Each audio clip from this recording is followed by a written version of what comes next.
dengan berbagai mekanisme yang akan lebih disempurnakan.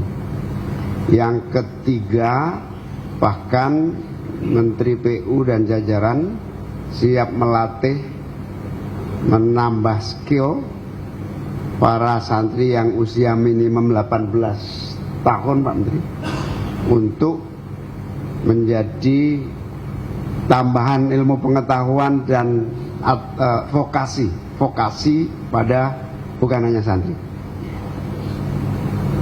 Untuk pesantren kita lebih komprehensif lagi, juga bersama Menteri Agama melakukan penelaahan, penelusuran, dan juga menertibkan pesantren-pesantren agar sesuai dengan undang-undang dan aturan-aturan yang ada. Yang kedua, selain pesantren, kita juga memberlakukan langkah-langkah ini semua kepada semua bentuk yayasan pelayanan publik keagamaan, tempat-tempat ibadah, panti asuhan, lembaga-lembaga pelayanan pendidikan, kegiatan-kegiatan keagamaan yang melibatkan publik dan kerawanan-kerawanan akan fasilitas dan gedung. Sehingga kami akan membentuk satuan tugas yang menyatukan antara tujuan kenyamanan belajar berkegiatan keagamaan dengan sarana dan prasarana yang lebih sesuai dengan undang-undang dan peraturan yang memberikan rasa aman. Kira-kira itu kesimpulannya ya. Mau ada tambahan saya persilakan. Ada tambahan cukup.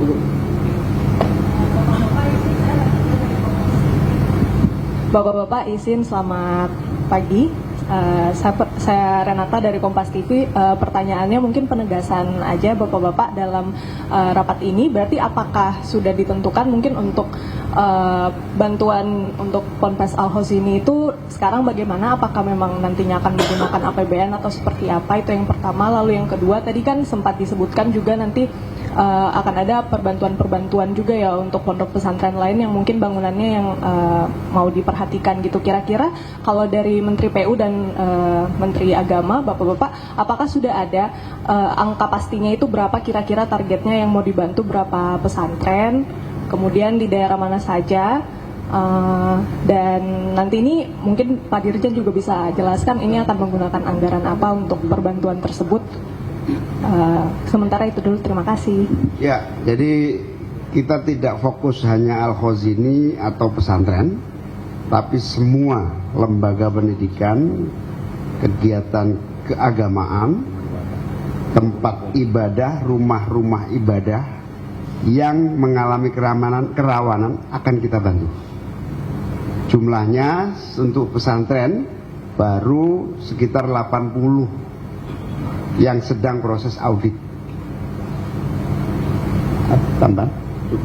Jadi tadi disampaikan juga dari Pak Mensesnek tadi, karena ada kerawanan tadi itu, terutama untuk Ponpes dan tempat ibadah. Dari Pak Menteri Agama juga menambahkan.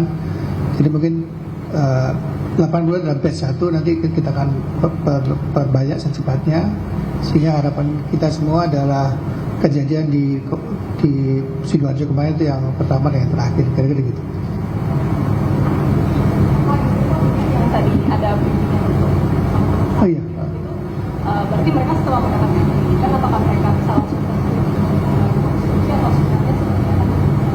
Ya, pelatihan itu adalah pelatihan dasar. Nanti kita sertifikasi. Harapan kami sih semacam vokasi lah ya. Kalau memang mereka nanti ke depan tertarik berada di bidang konstruksi, ya monggo saja. Paling nggak mereka di awal sudah mendapat pelatihan awal lah yang bersertifikat gitu. Makanya kemudian ada minimum usia 18 tahun gitu. Oh, anggaran untuk renov belum kita sampaikan karena kan yang kita nggak fokus, memang tidak fokus di kos ini, kita fokus di tempat lain. Jadi belum kita sampaikan tadi adalah anggaran untuk mereview 80 sampling pertama yang batch 1 tadi itu sekitar 25 miliaran. Kemudian untuk training tadi itu untuk 25.000 santri di 10 provinsi sampling itu sekitar 7 miliar sehingga saya nggak terlalu mahal lah itu.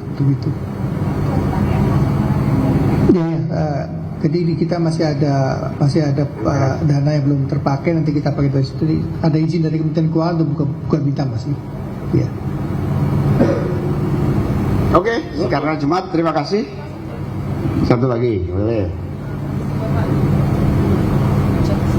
Saya dari sini, Pak, banyak kriteria yang dipakai sebagai acuan untuk pemerintah menentukan mana yang layak untuk mendapatkan bantuan. Itu seperti apa? Audit aja, teknis PU.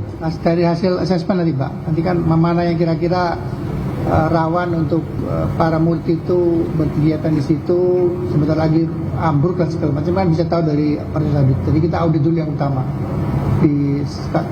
Diutamakan sih di tempat-tempat yang sudah terhitung, yang santrinya lebih dari 1.000, kemudian sudah penggunaan gedung yang sudah berumur lebih dari 10 tahun, dan ada bangunan gedung yang bertingkat lebih dari 2 tingkat, yang lebih kita utamakan. Jadi secara bertahap, secara keseluruhan juga kita akan audit Pak.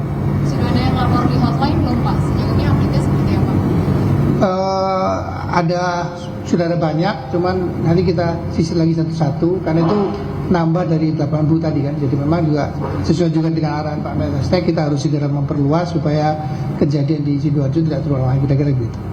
Pak, izin menegaskan lagi, berarti itu nggak hanya pondok pesantren tapi kayak yayasan juga itu bisa dapat fasilitas itu ya Pak ya? Ya. Semua tempat ibadah. Semua.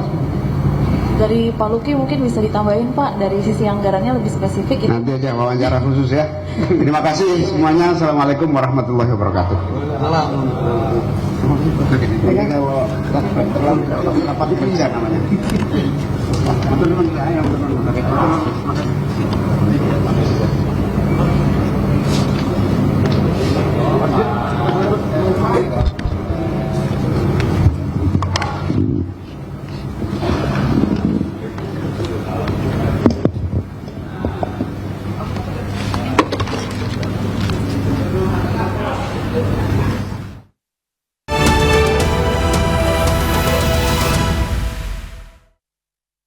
Bapak Haji yang tertangkap tertangkap di mana-mana yang lain itu.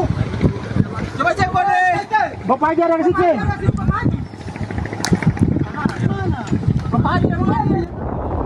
Kapal kayu